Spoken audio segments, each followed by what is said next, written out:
अगर ठान लिया तो डरना क्या, कदम आगे बढ़ा लिया तो पीछे हटना क्या। साथियों, इसी लाइन के साथ इस वीडियो की शुरुआत करते हैं। नमस्ते, स्वागत है आप सभी का राइट इन्फो क्लब के इस वीडियो में। और आज का वीडियो उन सभी स्टूडेंट्स के लिए, उन सभी के लिए इंपॉर्टेंट होने वाला है जो कि करना चाहते हैं बीएससी नर्सिंग का कोर्स उत्तर प्रदेश के सरकारी या फिर प्राइवेट नर्सिंग कॉलेज से। साथियों, अगर आपको बीएससी नर्सिंग करनी है या फिर पोस्ट बेसिक बीएससी नर्सिंग या फिर किसी अन्य कोर्स में एडमिशन लेना है उत्तर प्रदेश के सरकारी या फिर प्राइवेट कॉलेज में, तो वीडियो के एंड तक बने रहिए। आपके लिए वीडियो काफ़ी इंपॉर्टेंट होने वाला है, बिकॉज इस वीडियो में हम चर्चा करने वाले हैं बीएससी नर्सिंग 2024 के फॉर्म के बारे में। साथियों, फॉर्म स्टार्ट हो चुके हैं, लास्ट डेट फॉर्म भरने के क्या, इस पर हम चर्चा करेंगे। फॉर्म कहाँ पर कैसे भरना है, कौन भर सकता है, कितने % मार्क्स होने चाहिए, कौन सा सब्जेक्ट होना चाहिए, एग्जाम कहाँ पर होगा, इसके अलावा एग्जाम में कितने क्वेश्चन होंगे, किस प्रकार के होंगे, हर एक जानकारी आपको मिलेगी। सो अगर आप जानना चाहते हैं तो बने रहिए वीडियो के एंड तक। और ये जो एप्लीकेशन फॉर्म है, ये जो एडमिशन का प्रोसेस है, इसमें लड़कियां दोनों अप्लाई कर सकते हैं या फिर केवल लड़कियां अप्लाई कर सकते हैं, इस पर भी चर्चा करेंगे। चलिए शुरुआत करते हैं वीडियो की। तो देखिए साथियों, अगर आपको इस फॉर्म के बारे में जानकारी चाहिए तो सबसे पहले आप गूगल पर सर्च करेंगे ABVMU, इतना सर्च करेंगे देन आपको ये वेबसाइट दिख जाएगी, इस पर क्लिक करना है, देन आप आ जाएंगे इस पेज पर। यहाँ पर आपको दिख जाएगा कॉमन नर्सिंग एंट्रेंस टेस्ट यानी कि CNET। साथियों, ये क्या है? ये एक नर्सिंग का एंट्रेंस एग्जाम है, स्टेट लेवल का यानी कि राज्य के स्तर का। उत्तर प्रदेश की जो सरकारी और प्राइवेट नर्सिंग कॉलेज हैं बीएससी नर्सिंग के, उनमें अगर आपको एडमिशन लेना है देन आपको इस एंट्रेंस एग्ज़ाम को देना होगा, इसको आपको क्वालिफाई करना होगा, उसके बाद ही आप एडमिशन ले सकते हैं सरकारी में या फिर प्राइवेट में। तो बात करते हैं कि इस एंट्रेंस एग्ज़ाम को क्लियर करके, क्वालिफाई करके आपको किन किन कॉलेजों में एडमिशन मिलेगा। तो साथियों, ये जो यूनिवर्सिटी है अटल बिहारी वाजपेयी मेडिकल यूनिवर्सिटी, इससे एफिलिएटेड जितने भी सरकारी और प्राइवेट नर्सिंग कॉलेज हैं उनमें एडमिशन मिलेगा। इसके अलावा Sanjay Gandhi post graduate institute of medical sciences, इसमें एडमिशन मिलेगा। KGMU लखनऊ, इसमें एडमिशन मिलेगा। Ram Manohar Lohia institute of medical sciences Lucknow, इसमें एडमिशन मिलेगा। Uttar Pradesh university of medical sciences Saifai Etawah, इसमें एडमिशन मिलेगा। इसके अलावा LLRM मेरठ, ठीक है। तो ये जो कॉलेजेस हैं नर्सिंग के, उन सभी में एडमिशन आप ले सकते हैं इस CNET एंट्रेंस एग्ज़ाम को क्वालिफाई करके। बीएससी नर्सिंग 4 साल का कोर्स है। इसके अलावा पोस्ट बेसिक बीएससी नर्सिंग 2 साल का कोर्स है। MSc नर्सिंग NPCC ये 2 साल के होते हैं। फॉर्म जो हैं ये 25 अप्रैल से स्टार्ट हो चुके हैं। लास्ट डेट क्या है, इस पर भी हम चर्चा करेंगे। लास्ट तक आप वीडियो के बने रहिएगा। मैं वादा करता हूँ कोई भी कन्फ्यूज़न आपको नहीं रहेगा इस वीडियो को देखने के बाद। देखिए, ये जो लिंक है ना CNET वाली, इस पर क्लिक करेंगे देन आप आ जाएंगे इस पेज पर। यहाँ पर आपको बीएससी नर्सिंग, पैरामेडिकल और ये पोस्ट बेसिक बीएससी नर्सिंग सभी के आपको लिंक मिल जाएंगे। हमें बीएससी नर्सिंग के बारे में जानकारी चाहिए तो इस पर हम क्लिक करेंगे, इन्फॉर्मेशन ब्रोचर बीएससी नर्सिंग वाले पर, ठीक है। इस पर क्लिक करेंगे देन कुछ इस तरीके से ओपन हो जाएगा। तो सबसे पहले हम बात कर लेते हैं डेट के बारे में। देखिए, फॉर्म स्टार्ट हो चुके हैं 25 अप्रैल। बात करें लास्ट डेट की तो लास्ट डेट है 29 मई 2024, ठीक है। इस लास्ट डेट को आप ध्यान रखिए, इससे पहले ही फॉर्म फिल कर लीजिए, ठीक है। 5 जून 2024 इस डेट को आपका एडमिट कार्ड आ जाएगा ऑनलाइन, और एंट्रेंस एग्ज़ाम 14 जून को कराया जाएगा। एग्ज़ाम होने के बाद आपको रिज़ल्ट वेबसाइट पर देखने को मिल जाएगा। ये वेबसाइट आप देख पा रहे होंगे, ये मेंशन है, और ये रही ईमेल आईडी। अगर आपको कोई कन्फ्यूज़न है, कुछ पूछना है तो इस ईमेल पर आप लिख करके भेज सकते हैं। ये जो हेल्पलाइन कॉन्टैक्ट नंबर दिए गए हैं, कोई प्रॉब्लम आती है फॉर्म फिल करने में, कुछ पूछना है देन आप कॉल करके पता कर सकते हैं। टाइम है 10 से 6, ठीक है ना। इस टाइम से इस टाइम के बीच में आप कॉल कर सकते हैं, पता कर सकते हैं जो वर्किंग डेज हैं, ठीक है, उनमें। उम्मीद करते हैं सारी चीज़ें आपको समझ में आ रही होंगी। एग्ज़ाम सेंटर की बात कर लेते हैं, मतलब कि भैया आपको एग्ज़ाम कहाँ देना होगा, इसके बारे में बात कर लेते हैं। देखिए, ये जो सिटीज़ आप देख पा रहे होंगे, इन सिटीज़ में एग्ज़ाम सेंटर होगा, वहाँ पर जा कर के एग्ज़ाम देना होगा। कौन कौन सी सिटीज़ हैं? तो आगरा, अलीगढ़, अयोध्या, आजमगढ़, बरेली, बस्ती, बांदा, गोरखपुर, झांसी, कानपुर, ठीक है, बांदा, गाज़ियाबाद, गोंडा, गोरखपुर, झांसी, कानपुर, लखनऊ, मेरठ, मिर्ज़ापुर, मुरादाबाद, प्रयागराज, सहारनपुर, वाराणसी, ठीक है। तो 19 ये जो सिटीज़ हैं इनमें होंगे एग्ज़ाम सेंटर्स। अब आपके मन में सवाल ये होगा कि सर, हमारा जो ज़िला है, जो हमारी सिटी है, उसका नाम यहाँ पर नहीं है, मतलब कि वहाँ पर एग्ज़ाम सेंटर नहीं होगा। तो करना क्या है, ये जो आप सिटीज़ देख पा रहे होंगे ना, आप जिस ज़िले में रहते हैं, जहाँ पर भी रहते हैं, तो वहाँ से इनमें से कौन सा जो सिटी है नज़दीक पड़ रहा है ना, ये आप देख लीजिएगा और वहाँ पर जा कर के एग्ज़ाम दे दीजिएगा। मतलब कि मान लीजिए आप सीतापुर के रहने वाले हैं, ठीक है, और आपको पेपर देने जाना है, तो आप कौन सा एग्ज़ाम सेंटर सेलेक्ट करेंगे? तो आपके लिए ज़्यादा अच्छा रहेगा कि आप लखनऊ वाला चूज कर लें, ठीक है। इसी तरीके से गाज़ियाबाद के आसपास रहते हैं तो आप गाज़ियाबाद को सेलेक्ट कर लेंगे, है ना। मेरठ के आसपास रहते हैं तो ये सेलेक्ट कर लेंगे। इसी तरीके से सहारनपुर और ये जो अदर जो सिटीज़ हैं उनके आसपास रहते हैं तो आप पड़ोस में जो पड़ रहा है उसको आप सेलेक्ट कर लेंगे, उस वहाँ पर जाकर के पेपर दे सकते हैं। फॉर्म जो है ये आपका ऑनलाइन मोड में भरा जाएगा, ऑफलाइन नहीं भरा जाएगा, इस चीज़ का आप ध्यान रखें। मतलब कि वेबसाइट पर जाकर के फॉर्म फिल करना होगा और पेपर आपका इंग्लिश और हिंदी दोनों में उपलब्ध रहेगा। दोनों में से किसी भी एक भाषा में आप पेपर दे सकते हैं, ठीक है। चलिए अब बात कर लेते हैं साथियों एग्ज़ाम की फ़ीस के बारे में। इनकी फॉर्म भरने और एग्ज़ाम देने की फ़ीस क्या है? तो 3,000 रुपये फ़ीस है अनरिजर्व यानी कि यूआर कैंडिडेट्स के लिए और ओबीसी वालों के लिए। मतलब कि अगर आप सामान्य कैटेगरी के अंतर्गत आते हैं या फिर ओबीसी कैटेगरी के अंतर्गत आते हैं देन आपको 3,000 रुपये का जो फीस है यह ऑनलाइन पे करना होगा। 2,000 रुपये का फीस पे करना होगा SC ST PWD कैंडिडेट्स को, ठीक है। आई होप आपको चीज़ें समझ में आ रही होंगी। चीज़ें समझ में आ रही है तो कमेंट बॉक्स में एस आप ज़रूर लिखिएगा, ठीक है। और जय हिंद जय भारत भी लिखते चलिए। एलिजिबिलिटी क्राइटेरिया की बात कर लेते हैं, मतलब कि कौन इस फॉर्म को भर सकता है इसके बारे में चर्चा करते हैं। तो आपकी जो एज है कम से कम 17 वर्ष होनी चाहिए, 17 ईयर्स होनी चाहिए। किस डेट तक? 31 दिसंबर 2024 तक। इस डेट तक अगर आपकी एज कम से कम 17 वर्ष या फिर 17 से ज़्यादा हो रही है देन आप अप्लाई कर सकते हैं। अब सवाल आपके मन में ये होगा कि हम कैसे पता करें कि हमारी जो एज है वो कितनी हो रही है इस डेट तक? तो देखिए इसका जो समाधान है वो हमने कर रखा है। सिंपली आप गूगल पर सर्च करेंगे right info club age calculator, ठीक है। इस पर क्लिक करेंगे देन आप आ जाएंगे इस पेज पर, ठीक है। यहाँ पर ये पेज आपको दिख जाएगा राइट इन्फो क्लब का ये वेबसाइट, ठीक है, age calculator from date of birth. इस पर क्लिक करेंगे देन आप इस पेज पर आ जाएंगे एंड यहाँ पर आपको दिख जाएगा डेट ऑफ बर्थ और age at the date of का ऑप्शन। तो आपकी जो डेट ऑफ बर्थ है यानी कि जो जन्म तिथि है वो यहाँ पर आप सेलेक्ट करेंगे और किस डेट तक कैलकुलेट करनी है आपको करनी है, जानते हो किस डेट तक? 31 दिसंबर 2024 तक, ठीक है। तो ये वाली जो डेट है वो यहाँ पर सेलेक्ट कर लेंगे, ठीक है। उसके बाद कैलकुलेट एज का जो बटन है इस पर क्लिक करेंगे, जितना भी हो रहा है वो यहाँ पर शो कर देगा। देखिए मान लीजिए आपकी डेट ऑफ बर्थ है 5 दिसंबर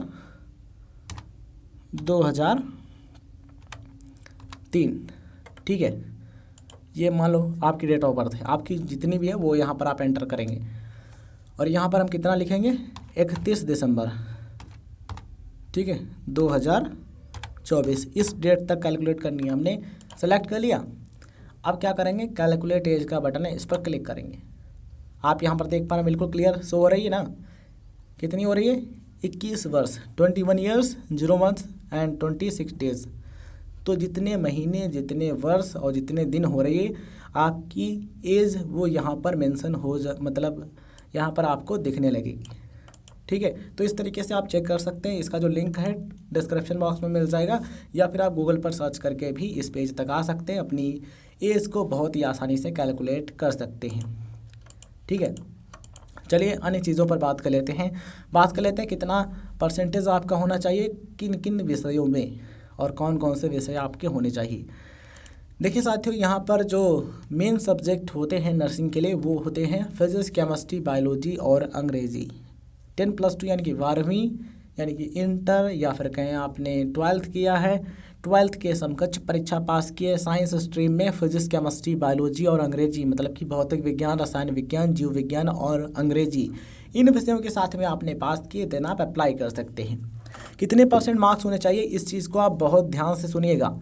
फिजिक्स, केमिस्ट्री, बायोलॉजी यानी कि भौतिक विज्ञान, रसायन विज्ञान, जीव विज्ञान, इन विषयों में आपको जितने भी नंबर मिले हैं, ठीक है, ऑब्टेन्ड जो मार्क्स हैं, यानी कि इस तरीके से आपकी मार्कशीट में लिखा होगा ऑब्टेन्ड, ठीक है। तो ऑब्टेन्ड में जितने मार्क्स मिले हैं, मतलब कि जितने भी मार्क्स आपको प्राप्त हुए हैं फिजिक्स, केमिस्ट्री, बायोलॉजी में, ठीक है, वो सभी मार्क्स मिला करके कम से कम 45% हो रही है, मतलब कि उनका आपको परसेंटेज निकालना है, ठीक है। तो परसेंटेज तो आप निकाल लेंगे। अगर आपको नहीं पता कैसे निकालना है, ठीक है, तो आप यूट्यूब पर वीडियो देख लीजिएगा बोर्ड एग्ज़ाम का परसेंटेज कैसे निकालें, ठीक है। तो आपको स्पेशली 3 सब्जेक्ट का परसेंटेज निकालना है। किसका? फिजिक्स, केमिस्ट्री और बायोलॉजी का। फिजिक्स, केमिस्ट्री, बायोलॉजी के जो मैक्सिमम मार्क्स हैं वो आप लिखेंगे और कितने नंबर आपको मिले हैं इन विषयों में उनको जोड़ेंगे, ठीक है। फिर आप उसको परसेंटेज निकालेंगे। तो वो जो परसेंटेज है, अगर आपका कम से कम 45% आ रहा है या फिर 45 से ज़्यादा आ रहा है तो आप इसमें अप्लाई कर सकते हैं। और जो इंग्लिश विषय है यानी कि जो इंग्लिश सब्जेक्ट है, इसमें आपको कम से कम पास होना ज़रूरी है, मतलब कि इसमें पासिंग मार्क्स तो होने ही चाहिए। और अन्य विषयों में भी कम से कम पासिंग मार्क्स तो होने ही चाहिए। और अगर आप एक एससी या फिर एसटी या फिर ओबीसी कैटेगरी के अंतर्गत आते हैं तो ये जो 3 सब्जेक्ट है ना, फिजिक्स, केमिस्ट्री, बायोलॉजी, पीसीबी, इनके मार्क्स मिला करके कम से कम 40% हैं, तब भी आप इस फॉर्म को फिल कर सकते हैं, ठीक है। तो इन चीज़ों को आप ध्यान रखें। और अगर आप जनरल कैटेगरी के अंतर्गत आते हैं, यूआर कैटेगरी के अंतर्गत, देन तीनों सब्जेक्ट के मार्क्स मिला करके कम से कम 45% होने चाहिए। और जो NIOS या फिर स्टेट ओपन स्कूल वाले स्टूडेंट हैं वो भी फॉर्म फिल कर सकते हैं। अगर आपकी शादी हो चुकी है, मतलब कि आपका विवाह हो चुका है, आप मैरिड कैंडिडेट हैं, तब भी आप इसमें फॉर्म भर सकते हैं। Male and female both candidates admission ले सकते हैं। कुछ कॉलेज हो सकते हैं कि जो कि केवल फीमेल कैंडिडेट्स को एडमिशन देते हों, बट इसमें अधिकतर कॉलेज होंगे जिनमें आपको male and female both candidates को एडमिशन मिलता हो, ठीक है। रिजर्वेशन की बात करें तो अगर आप उत्तर प्रदेश के मूल निवासी, यहाँ के स्थायी निवासी हैं, मतलब कि डोमिसाइल कैंडिडेट है, तो आप रिजर्वेशन का बेनिफिट भी ले सकते हैं। एक चीज़ मैं आपको बताना चाहूँगा, देखिए, आप में से कुछ स्टूडेंट का सवाल ये हो सकता है कि सर इसमें उत्तर प्रदेश के रहने वाले जो कैंडिडेट्स हैं वो ही फॉर्म भर सकते हैं या फिर अदर स्टेट वाले भी फॉर्म भर सकते हैं। तो इसका जवाब ये है कि आप भारत के किसी भी स्टेट या फिर यूनियन टेरेटरी यानी कि यूटी के रहने वाले कैंडिडेट हैं, आप फॉर्म भर सकते हैं। यूपी के रहने वाले तब भी, यूपी के बाहर वाले हैं तब भी आप फॉर्म भर सकते हैं, ठीक है। यहाँ पर और चीज़ें क्या है समझिएगा। देखिए, अगर आपको उत्तर प्रदेश के जो गवर्नमेंट कॉलेज हैं, सरकारी नर्सिंग कॉलेज हैं, उनमें एडमिशन लेना है, देन आपको उत्तर प्रदेश का डोमिसाइल कैंडिडेट होना ज़रूरी है, मतलब कि यहाँ के आप स्थायी निवासी होनी चाहिए, ठीक है। तो अगर आप यूपी के स्थायी निवासी हैं तो आप सरकारी में भी एडमिशन ले सकते हैं और प्राइवेट में भी एडमिशन ले सकते हैं, आपके पास ऑप्शन रहेगा। लेकिन अगर आप उत्तर प्रदेश के अलावा किसी अदर स्टेट या फिर यूटी के रहने वाले हैं, देन आप उत्तर प्रदेश के जो प्राइवेट नर्सिंग कॉलेज हैं उनमें ही एडमिशन ले सकते हैं। सरकारी वाले में आपको एडमिशन नहीं मिलेगा, ऐसा यहाँ पर लिखा है, आप पढ़ सकते हैं, नोट करके लिखा है। देखिए, for admission to government nursing colleges the candidate must be a domicile of Uttar Pradesh, ठीक है। तो इस चीज़ का ज़रूर ध्यान रखें, मतलब कि अगर आपको सरकारी या फिर कहीं गवर्नमेंट कॉलेज में एडमिशन लेना है, देन आपको उत्तर प्रदेश का स्थायी निवासी होना आवश्यक है। और अदर स्टेट वाले कैंडिडेट्स हैं वो प्राइवेट कॉलेजेस में एडमिशन ले सकते हैं यूपी के, इस चीज़ का आप ध्यान रखें। चलिए बात कर लेते हैं फॉर्म के बारे में। तो फॉर्म कैसे भरना है, स्टेप बाय स्टेप जितनी भी इम्पॉर्टेंट चीज़ें हो सकती है वो सभी इस इन्फॉर्मेशन ब्रोचर में मेंशन है। तो ये जो ब्रोचर है इसको आप पढ़ लीजिएगा, कोई कन्फ्यूज़न नहीं रहेगा, हर एक चीज़ यहाँ पर स्टेप बाय स्टेप मेंशन की गई है, ठीक है। तो अगर हम इसको बताएंगे तो बहुत टाइम लग जाएगा, तो ये चीज़ आप स्वयं पढ़ लीजिएगा, ठीक है। हर एक चीज़ को डिटेल में यहाँ पर बताया गया है। एग्ज़ाम की बात कर लेते हैं साथियों। तो देखिए, ये जो एग्ज़ामिनेशन है ये आपका कराया जाएगा पेन एंड पेपर मोड में, या फिर कहें बच्चों यहाँ पर ध्यान रखना ज़रूरी है। बात कर लेते हैं एग्ज़ाम की। तो एग्ज़ाम आपका होगा OMR सीट वाला, मतलब कि यहाँ पर आपको OMR सीट पर एग्ज़ाम देना होगा। बात करते हैं एग्ज़ाम की। तो एग्ज़ाम का जो डेट है वो है 14 जून 2024, ठीक है। इस डेट को फ्राइडे के दिन यानी कि शुक्रवार को आपका एग्ज़ाम होगा।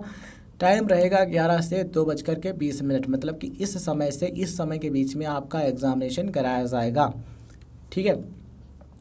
200 मिनट यानी कि 3 घंटा 20 मिनट का टाइम दिया जाएगा पेपर को हल करने के लिए। मोड ऑफ एग्जामिनेशन क्या है, MCQs, यानी कि यहाँ पर आपको मल्टीपल चॉइस टाइप क्वेश्चंस देखने को मिलेंगे। बहुविकल्पी प्रकार के प्रश्न होंगे, इंग्लिश और हिंदी दोनों भाषाओं में प्रश्न होंगे। इंग्लिश या फिर हिंदी दोनों में से किसी भी एक भाषा में आप पेपर को दे सकते हैं, ठीक है। OMR सीट पर आपको एग्जामिनेशन देना होगा। ब्लैक बॉल पॉइंट पेन जो है ये आपको प्रोवाइड कराया जाएगा एग्ज़ाम के सेंटर पर। 200 नंबर के क्वेश्चन मिलेंगे, टोटल 200 क्वेश्चन होंगे।